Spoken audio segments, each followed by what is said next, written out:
नमस्कार, मैं अमित वर्मा आप सभी का अपने प्लेटफॉर्म अमित बीटेक वाला पे स्वागत करते हैं। जैसा कि आप सभी लोग जानते हैं, हमारे इस प्लेटफॉर्म पे दिल्ली पुलिस तथा यूपी पुलिस से रिलेटेड मैथ के कुछ इंपॉर्टेंट क्वेश्चंस की सीरीज चल रही है। उसी सीरीज को आगे बढ़ाते हुए आज हम लेके आए मैथ के कुछ इंपॉर्टेंट क्वेश्चंस। उन क्वेश्चंस में हमारा फर्स्ट क्वेश्चन है जो हमारा वर्क एंड टाइम से रिलेटेड है। उसमें है ए और बी मिलकर एक कार्य को 45 दिनों में पूरा कर सकते हैं।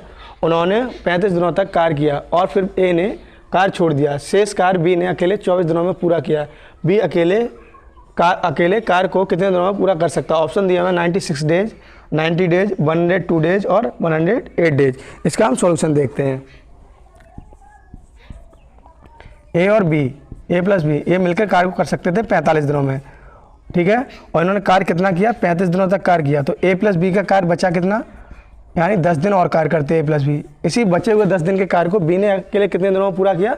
24 दिनों में पूरा किया है। यानी बी अकेले से कितना करेगा? 24 दिनों में। तो इसे हम 2 से कैंसिल आउट करेंगे, 5 टाइम्स और ये 12 टाइम्स।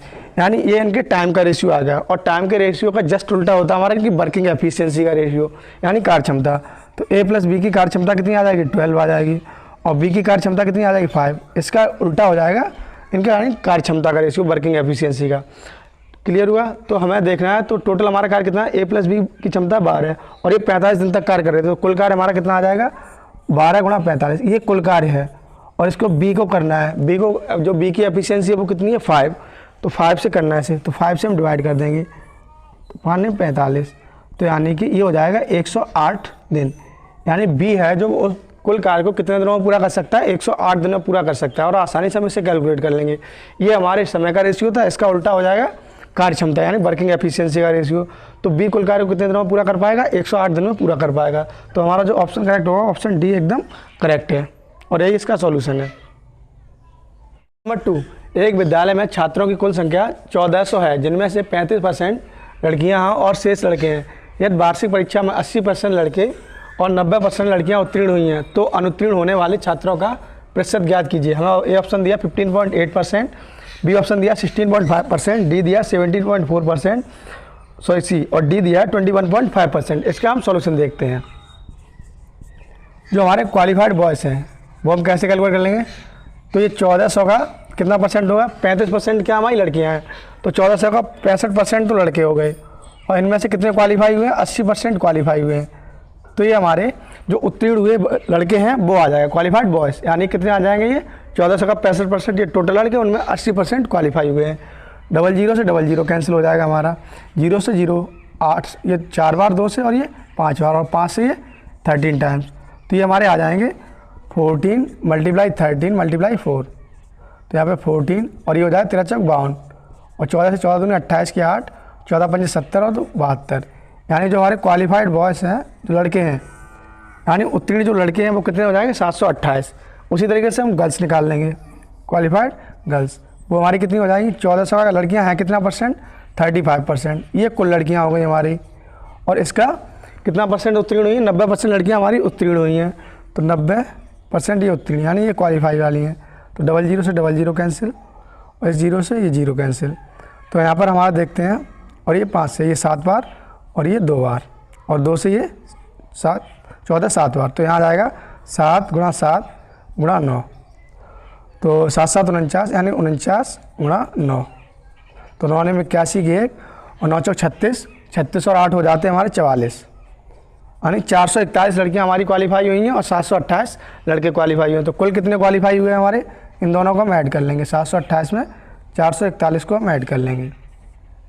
तो 9, 6 और 11, यानी 1169 टोटल क्वालिफाई हुए। टोटल हमें दिया कितना था? 1400। तो 1400 में से हम रिड्यूस कर देंगे 1169। तो यहाँ पर कितना आ जाएगा? 1 आएगा, यहाँ पर 3 आएगा, और यहाँ पर कितना आ जाएगा हमारा? 200। यानी 231 वो बच्चे हैं लड़का लड़कियाँ मिला के जो हमारे अनुत्तीर्ण हुए। इनका हमसे परसेंटेज पूछा है।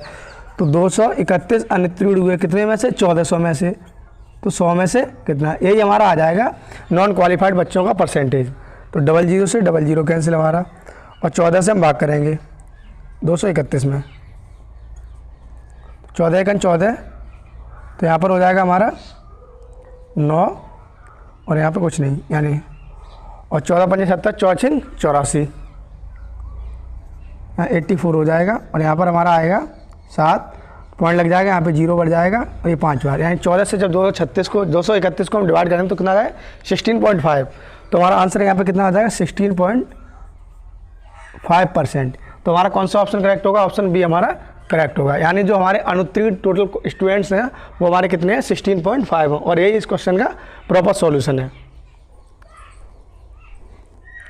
नंबर 3, वह सबसे छोटी संख्या कौन सी है जिसे 27, 45 और 30 से विभाजित किए जाने पर हर बार 5 शेषफल आता है।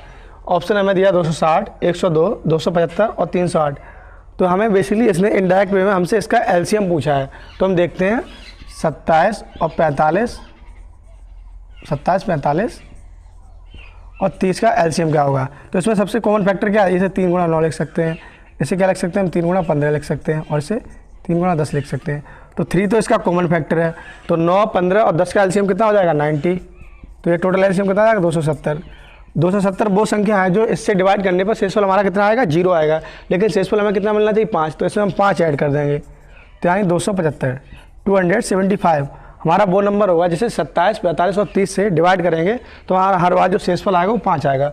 तो इसका ऑप्शन सी हमारा करेक्ट हो जाएगा एकदम, और ये इसका सॉल्यूशन है। नंबर 4, एक धनराशि को P, Q, R और S के बीच क्रम से 3:4:5:6 के अनुपात में वितरित किया जाता है। यदि R को Q से 500 रुपये अधिक प्राप्त होते हैं तो उन सभी के हिस्सों का योगफल क्या है। हमें ऑप्शन दिए 8000, 6000 और 7500 यानी 7500 और 9000। इसका हम सॉल्यूशन देखते हैं।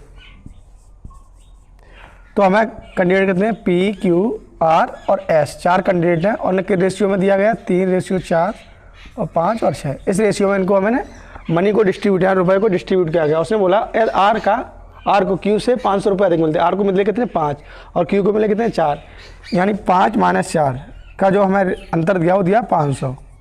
एक बराबर कितना आ जाएगा हमारा 500। और हमसे पूछा गया इन सबको दिए गए रुपयों का अनुपात योगफल कितना है, यानी कितने कितने दिए गए और टोटल योगफल कितना है। तो 3 और 4 7, 7 और 11 कितना आ जाएगा 18, एंड टोटल कितना 18 है। एक का जो हमारा कितना आया 500 आया, तो 18 कितना हो जाएगा 18 पंजे यहाँ पे यानी 9000 रुपये। 9000 रुपये वो राशि होगी जो उनको डिस्ट्रीब्यूट की गई है। किस रेशियो में डिस्ट्रीब्यूट की गई है 3:4:5:6 में। और आसानी से हमने कैलकुलेट कर लिया, जो हमें कंडीशन दी थी उसके हिसाब से हमने एक की वैल्यू निकाल दी, और जो टोटल कितना है इनका योग कितना है 18, तो 18 की वैल्यू कितनी आ जाएगी 9000। तो हमारा जो ऑप्शन करेक्ट होगा वो कितना होगा, ऑप्शन डी हमारा एकदम करेक्ट होगा। नंबर 5, 16 व्यक्तियों वाले परिवार में सबसे बड़े और सबसे छोटे सदस्यों की आय में 82 वर्ष का अंतर है। यदि गणना में इन दोनों को छोड़ दिया जाए तो शेष 14 व्यक्तियों की औसत आय 28 वर्ष है, पूरे परिवार की औसत आय 30 वर्ष है। सबसे बड़े व्यक्ति आयु ज्ञात कीजिए। ऑप्शन दिए हमें 85 वर्ष, 88 वर्ष, 76 वर्ष और 60 वर्ष। इसका हम सॉल्यूशन देखते हैं। बड़े व्यक्ति आयु x मान लेंगे और छोटे की मान लेंगे y। इन दोनों का अंतर कितना दिया हमें 82 वर्ष दिया है, और बोला अगर इन दोनों को हटा दिया तो 14 जो हमें बचेंगे 14% बचेंगे, उनकी औसत आयु कितनी 28। तो 14 का 28 में हम गुणा कर देंगे तो ये कितना आ जाएगा 14 8 112 2 और 14 28 और 12 39, यानी कि जो हमारे 14% हैं उनकी कुल आय हमारी 392 वर्ष। अगर 16% की आय निकालो वो कैसे हम निकाल सकते हैं, इनकी औसत आय कितनी दे रखी है हमें 30 वर्ष। तो 16 ग्राम 30 में कर देंगे 480 वर्ष। अगर इन दोनों पर्सन को हम इंक्लूड कर देते तो हमारी कुल आय कितनी है 480 वर्ष, और इन दोनों को अगर हम रिड्यूस कर देते तो कुल आय हमारी कितनी 392 वर्ष। तो इन दोनों की आयु का जो योगफल आएगा x + y वो कैसे हम निकाल लेंगे 480 में से 392 को हम रिड्यूस कर देंगे तो यहाँ पर हमारा कितना आ जाएगा 8 यानी 88। x + y बराबर कितना 88 और x - y बराबर कितना हमारा 82। तो हम देखते हैं इन दोनों को ऐड करेंगे तो यहाँ पे 0 हो जाएगा और यहाँ पे 17 हो जाएगा।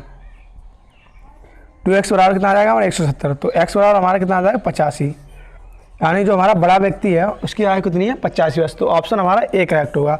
आसानी से हम इसको कैलकुलेट कर लें कैसे, 14 व्यक्तियों की औसत आय 28 दे रखी थी तो टोटल आय कितनी आ जाएगी 392। 16 व्यक्तियों की औसत आय 30 दे रखी थी तो कुल आय हमारी कितनी आ जाएगी 480। तो इन दोनों को जब इंक्लूड करके आयों का योगफल कितना आ जाएगा 480 में से 392 हम हटा देंगे तो x + y 88 आ जाए। x - y हमें पता ही है अकॉर्डिंग टू क्वेश्चन। आसानी से हम जो बड़ा व्यक्ति है इसकी आय हमने x मानी थी वो हमारी आ जाएगी 85 वर्ष। तो ऑप्शन ए हमारा करेक्ट होगा और ये इसका प्रॉपर सॉल्यूशन है।